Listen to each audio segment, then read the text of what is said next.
नमस्कार बच्चों, आज हम पढ़ने वाले हैं अपना पहला चैप्टर। भैया स्टार्ट हो रहा है इस सीजन का हमारा क्लास 9th का मैथ। दोस्तों बहुत अच्छा लगा कि आप इस वीडियो पर आए और अपना प्यार दिया हमें। दोस्तों आपको हम बिल्कुल निराश नहीं करेंगे, एक एक चीज बहुत परफेक्ट अंदाज से पढ़ाते हुए चलेंगे। तो सबसे पहले देखते हैं हम अपना प्राकृतिक संख्या, जिसे हम अंग्रेजी में नेचुरल नंबर के नाम से जानते हैं। जी हाँ दोस्तों, नेचुरल नंबर। तो नेचुरल नंबर क्या होते हैं? तो सीधी बात, वे संख्याएं जो गिनने के लिए प्रयोग करी जाती हैं। तो जो नंबर्स हम गिनने के लिए प्रयोग करते हैं उसे हम क्या कहते हैं? नेचुरल नंबर कहते हैं। वो कैसे हो सकते हैं? तो हम यहाँ पे जैसे देख सकते हैं कि ऐसा कौन है भैया। तो ऐसे याद रखिएगा, जैसे आपका 1 2 3 4 5 6 7 8 डॉट डॉट डॉट, ऐसे बहुत से संख्याएं हमारी क्या कहलाती हैं? प्राकृतिक संख्याएं कहलाती हैं। दोस्तों आप आशा करते हैं आपको वीडियो बहुत अच्छे लगेगी और साथ ही साथ आप वीडियो को लाइक करेंगे और चैनल को सब्सक्राइब भी करेंगे। अब अगला देखते हैं तो पूर्ण संख्या आ जाता है भैया। पूर्ण संख्या क्या है? प्राकृतिक संख्या को शून्य सहित पढ़ना पूर्ण संख्या कहलाता है। अर्थात जब आप आगे 0 लगा देंगे और साथ ही साथ फिर 1 2 3 4 5 6 ऐसे करके पढ़ेंगे तो ये सारा जो नंबर होगा हम क्या कहेंगे? इसे पूर्ण संख्या कहेंगे। अंग्रेजी में इसे होल नंबर के नाम से जाना जाता है और इसके समुच्चय को W से और इसके समुच्चय को N से प्रदर्शित किया जाता है। याद रखिएगा, कक्षा 11 का काम है अभी फिलहाल के लिए। आगे देखते हैं बच्चों पूर्णांक। पूर्णांक जिसे हम कहते हैं इंटीजर नंबर। जी हाँ दोस्तों, इंटीजर नंबर, इसके समुच्चय को हम Z से दर्शाते हैं। और ये क्या होता है दोस्तों? तो सबसे पहले प्राकृतिक संख्या प्लस शून्य और माइनस प्राकृतिक संख्या। इसका अर्थ क्या है कि मतलब आप माइनस में भी इसको गिनेंगे, जैसे -4 -3 इधर डॉट डॉट डॉट यानी इधर कहीं तक, फिर आपका -2 -1, फिर आपका 0 भी होना चाहिए और फिर उसके बाद 1 2 3 4 5, ये भी आपका अनंत तक जाएगा, इधर भी अनंत तक, इधर भी अनंत तक। एक चीज मैं और बता दूं आपको कि प्राकृतिक संख्या का एक बहुत अच्छा रूल है कि इसकी जो सबसे छोटी संख्या होती है वो 1 होती है, पर इसकी सबसे बड़ी प्राकृतिक संख्या को बताना अनंत तक जाता है। आप ये नहीं बता पाएंगे, ये संभव ही नहीं है बच्चों। अब देखिए परिमेय संख्या, जिसे हम रेशनल नंबर के नाम से जानते हैं। तो रेशनल नंबर क्या होते हैं भैया? जिन्हें P/Q के रूप में लिखा जा सके, जहां ये Q नॉट इक्वल टू 0 हो और साथ ही साथ P/Q सह अभाज्य हो। अब आपको परिमेय संख्या याद करना है, जो कि हमारे आगे के सवालों के लिए है। लेकिन मैं यहाँ पे अभी आपको और कुछ बताना चाहता हूँ। चलिए ध्यान दीजिएगा, कुछ और बताना चाहता हूं। क्या? इसी में भैया आपको अभाज्य भी पढ़ लेना है। अभाज्य क्या होते हैं? देखिए अभाज्य वो संख्याएं होती हैं जो केवल खुद से कटती हैं। जैसे आपका 2 है, आपका 3 है, आपका 5 है, 7 है, आपके पास 11 है। ये केवल खुद से कटने वाली संख्याएं हैं, तो इन्हें हम क्या कहते हैं? अभाज्य कहते हैं। अब इसके बाद आप सम भी जानते होंगे। सम वो हैं जो 2 से कट जाएं, 2 4 6 8 10 12, ये तो भैया सम है। अब आप विषम भी जानते होंगे। विषम क्या है दोस्तों? जैसे आपका 1 3 5 7 इस तरीके से, ठीक। तो ये क्या है? विषम है। अब इसके अलावा अगर हम देखें तो हमारे पास भाज्य संख्याएं भी होती हैं। भाज्य संख्याएं भी हम देख लेते हैं। तो भाज्य संख्याएं हम देखते हैं, जो हमारे पास भाज्य संख्याएं क्या आती हैं। सबसे पहले देख लेते हैं कि भाज्य संख्या क्या होती है। बहुत बहुत बहुत बढ़िया चीज है। भाज्य संख्या वो हैं जो खुद के अलावा भी किसी और से कटे। जैसे 4 आपका, फिर 6, फिर आपके पास 8 है, फिर आपके पास 10 है, ठीक। तो ये क्या हो जाती हैं? ये आपके पास भाज्य संख्याएं हो जाती हैं। इसी के साथ साथ यहाँ पे एक चीज और आ जाता है कि भैया आप अपरिमेय किसे कहेंगे? तो अपरिमेय किसे कहेंगे?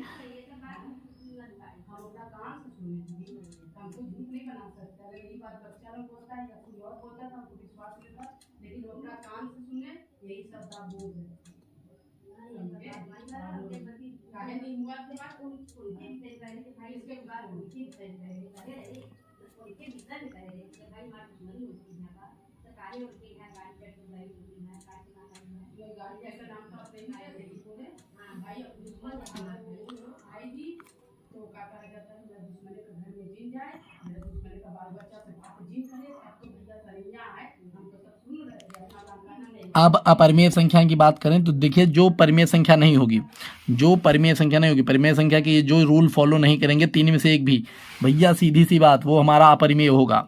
एकदम सीधा सा हम उसको हटा देंगे। तो आप इसे भी याद करके रखिएगा, ये बहुत ज़रूरी है, ठीक। मेरे हिसाब से तो बहुत ज़्यादा ज़रूरी है आपके, अब आपके लिए भाई क्या कहें। अब अगर आपको पढ़ना है तो भाई पढ़ना है। तो देखिए दोस्तों, यहाँ पे परिमेय संख्या ज्ञात करना है हमें। तो परिमेय संख्या दो तरीके से ज्ञात किया जाता है। यहाँ पे ध्यान दीजिएगा, जब केवल एक परिमेय संख्या ज्ञात करनी हो, यानी जैसे जब कोई एक परिमेय संख्या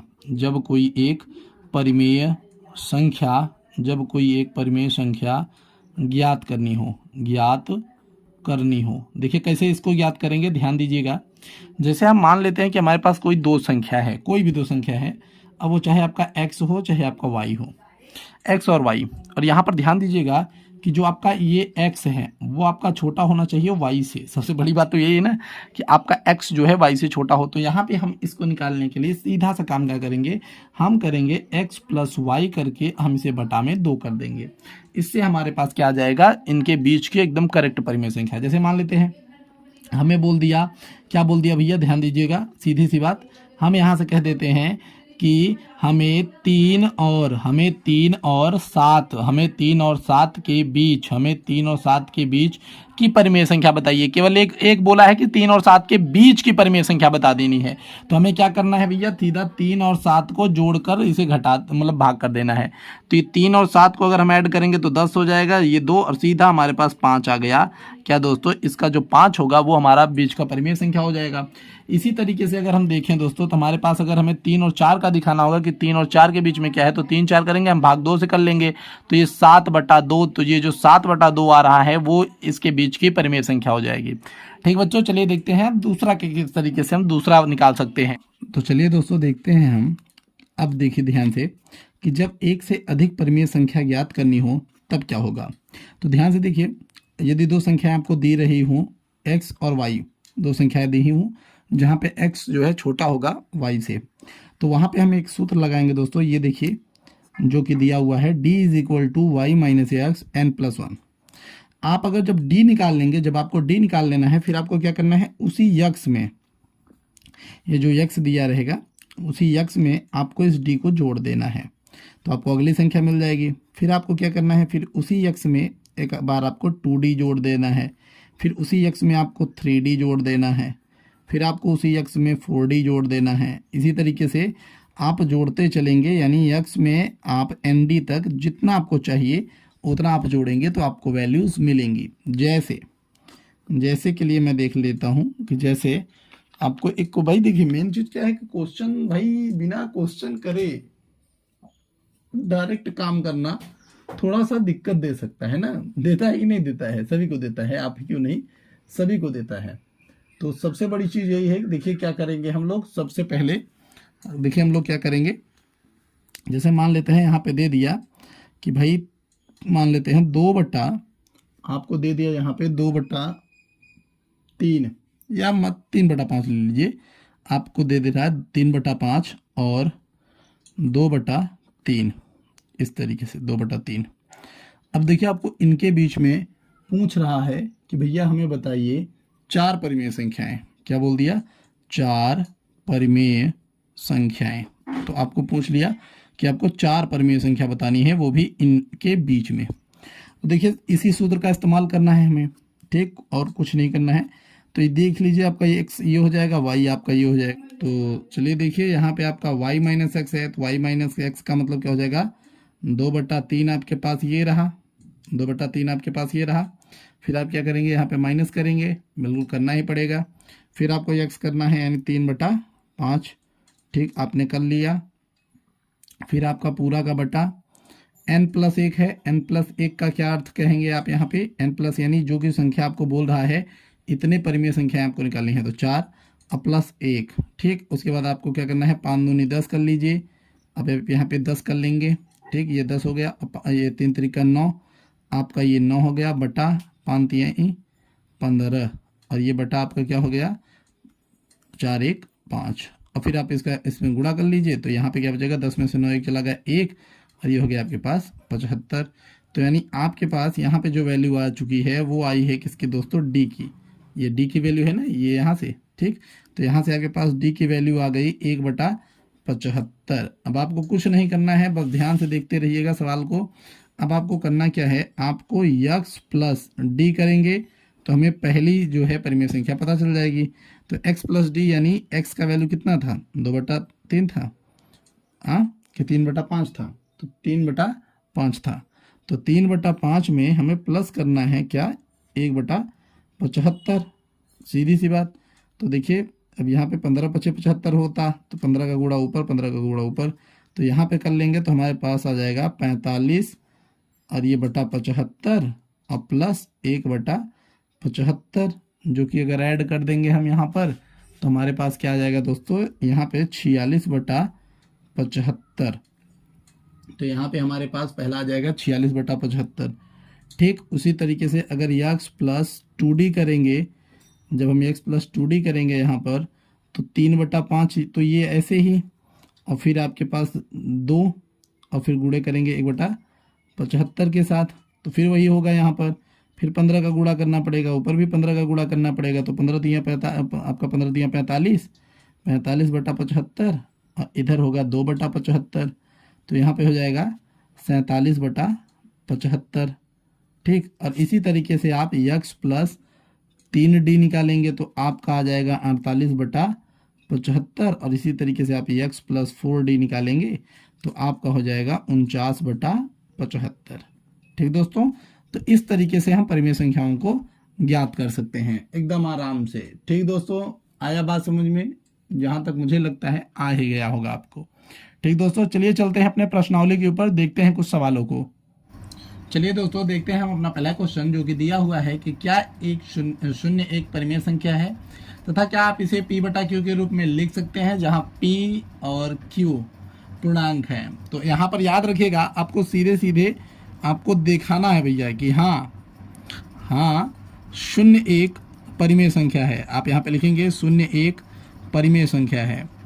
अभी देखिए क्यों परिमेय संख्या है, अभी आपको पता चल जाएगा कि यह ऐसा क्यों बोल रहे हैं भैया कि यह एक परिमेय संख्या है। ठीक, क्योंकि यहाँ पर अगर आप ध्यान दीजिए तो हम 0 को 0/1 लिख सकते हैं, तो यानी हम इसे p/q के रूप में लिख सकते हैं, जहाँ पर q ≠ 0 है। सीधा सीधा सा बात है और कुछ नहीं। तो इसका मतलब ये है कि यहाँ पर 2 ही रूल आपके कक्षणों के अंदर दिए हुए हैं, और इन दोनों नियमों के अनुसार से ये हमारा पहला जो है 0 क्या हो जाता है, एक परिमेय संख्या हो जाता है। अब चलिए देखते हैं दूसरे क्वेश्चन को। तो दूसरा क्वेश्चन दिया है कि 3 और 4 के बीच 6 परिमेय संख्याओं को ज्ञात करना है। अभी मैंने आपको बताया कि आपको कैसे करना है, तो सीधा सीधा y - x करना है, n + 1 कर लीजिए, उसके बाद आपका क्या आ जाएगा, d आ जाएगा। ठीक, तो देखिए इसी को हम जो है फॉर्म में लाते हुए दिखाई देंगे आपको। तो दूसरे क्वेश्चन को ध्यान से देखिए, वहाँ पे आपको बोला है 3 और 4 के बीच में, 3 और 4 के बीच में बोला है ना। तो यहाँ पर देखिए क्या बोलना है, 3 और 4 के बीच में, तो 3 आपका x का मान और y का मान 4, तो 4 - 3 कर लिए, और कितने कितने बोला है भैया, 7 की 6 परिमेय संख्या ना, तो 6 में 1 जोड़ दीजिए, n + 1 यानी 6 में 1 हमने जोड़ दिया। यहाँ से हमारे पास क्या आ गया, d आ गया, तो d हमारे पास क्या आ जाएगा, 1/7, और बस कुछ नहीं करना, उसी हम x + d कर लेते हैं। तो सीधा सीधा हम x का जो मान है वो क्या है, हमारे पास 3 है। तो हम 3 में जब 1/7 जोड़ेंगे, तो हमारे पास देखिए क्या होगा भैया, 7 × 21 = 22, तो ये हो गया 22/7। तो सबसे पहले हमारे पास क्या आ जाएगा, 22/7। इसी तरीके से हम देखिए x + 2d करेंगे, तो x + 2d करेंगे तो यहाँ पर हमारे पास क्या हो जाएगा, 3, और 2d का अर्थ हो जाएगा दोस्तों 2 × 7। सीधी बात, मतलब 2 का गुणा अगर 1 में भी करेंगे तो 2 × 7 हो जाएगा, सीधी बात। तो 7 × 21 = 21 और 2 = 22, तो यहाँ पे 22, यहाँ पे 21 और 2 = 23 हो जाएगा। ठीक, तो 23/7। फिर यहाँ पे देखिए x + 3d है। ठीक, x + 3d है, तो x का मान आपका 3 + 3 और d का वैल्यू आपका 1/7, तो इसका गुणा ऊपर हो जाएगा, तो आपके पास यहाँ पर आ जाएगा 24/7।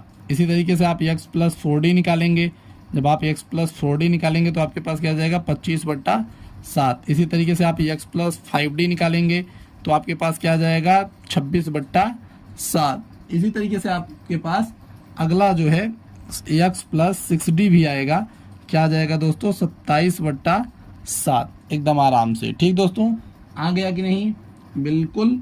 अब ये रहा आपका जो है दूसरा नंबर क्वेश्चन। चलिए देखते हैं तीसरे नंबर क्वेश्चन को। तो तीसरा नंबर क्वेश्चन कैसे करेंगे, चलिए। तो तीसरा नंबर क्वेश्चन जो कि अब देखिए तीसरे नंबर क्वेश्चन को भी देख लिया जाए।